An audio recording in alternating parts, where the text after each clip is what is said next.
People didn't vote for Star Wars. People didn't vote for drug wars. No one voted for acid rain. No one voted for being homeless. Hardly anybody in this country votes at all anymore. Meanwhile, people in places like China and South Africa are out there dying just for the right to vote.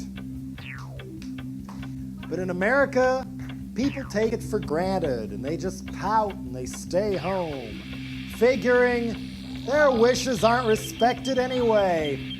They don't make people like the popular myth of JFK anymore.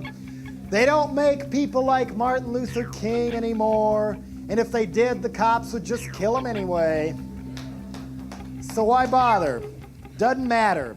As the spray paint on the wall so often says, if voting changed anything, they'd make it illegal. After all, if the will of the majority of the eligible or even the registered voters in this country were really respected, guess who'd be president right now? Nobody! Nobody! No one would be president. No one would be senator. No one would be governor. Probably no one for DA or mayor either.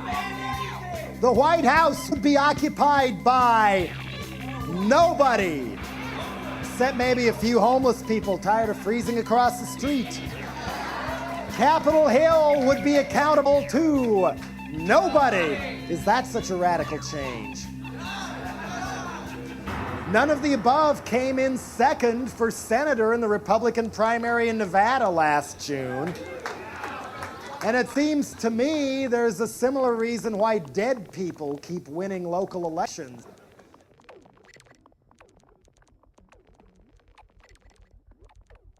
So we have a democracy of sorts, varying degrees throughout parts of the world.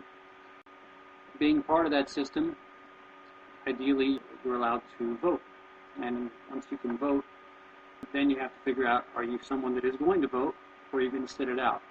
I did a little bit of research on some polls, and I'll start with the responses that got the highest percentage out of the poll, and I'll go to the least.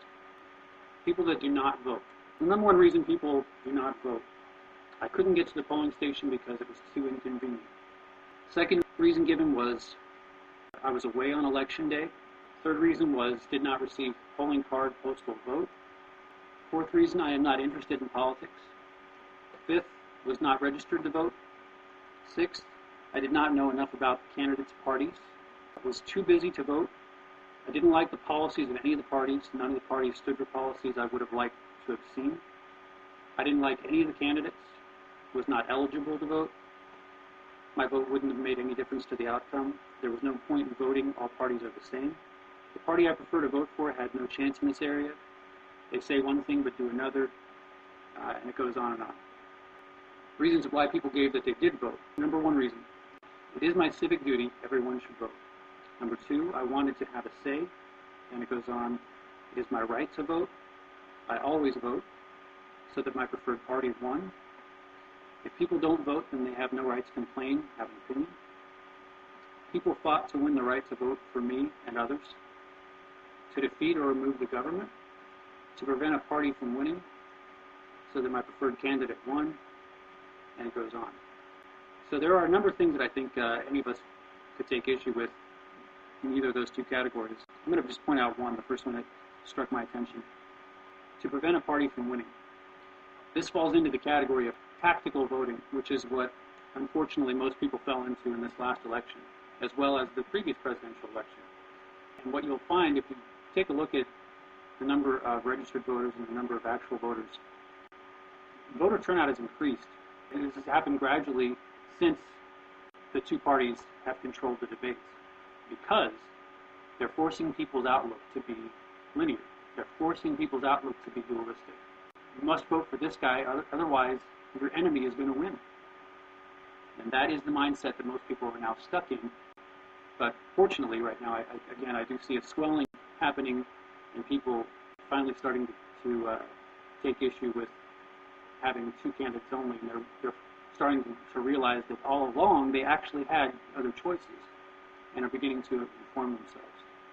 But yeah, tactical voting It's arguably the only reason why Obama was chosen from the Democratic Party, because other than that, they were going to choose Hillary Clinton. And if Hillary Clinton was chosen, all the arguments you heard about Obama would have now been the arguments for Hillary Clinton. Would have been, it's about time we have a woman in office, and yada yada. And this goes back to the conversation Jessica and DeAnn and I had. Instead of looking at the people that are actually out there fighting a good fight, or informing yourself enough to know that there are other options, and then finding someone that's principled, who's already fighting for the things that you believe, instead of having a swelling grassroots movement such as Nader had in 2000, or people like to pretend that Obama had in this last election, instead of going for principle, they said, why don't we just pick somebody that's part of my party? They're doing what Bill Maher describes as working backwards. They're working backwards from their stance. They're starting with, my stance is correct, my stance is the one I'm sticking with, everything else in reality is going to have to fit that.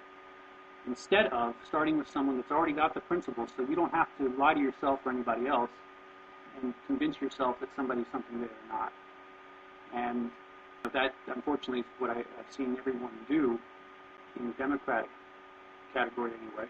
I think the most important thing is that you hold up people that actually represent you and let go of this broken system. I grew up in a family that was very politically active, and tactical voting was a huge influence every campaign, basically so that the vote wouldn't be split. Again, going back to the idea of we're going to put our votes in the masses towards the lesser of the two evils. Really, any kind of third party was basically moot for that reason. I think that's my dilemma right there, is the numbers, is the splitting of the vote, where the representative or the candidate might be saying things and really practicing what he preaches.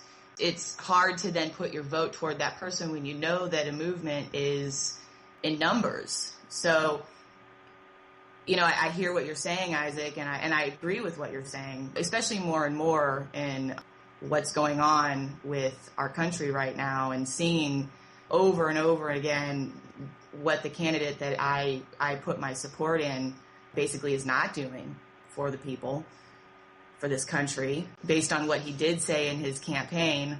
You know, it kind of just puts me personally in a big conflict right now. So I would be really, really interested in hearing what people are having to say about this on a wider base. Even if you elect somebody with honorable intentions, how much can they actually get through? The system is inherently broken.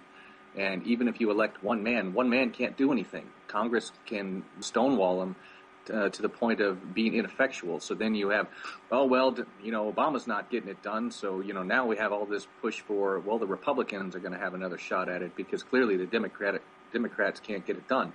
It's all the same bullshit over and over and over again.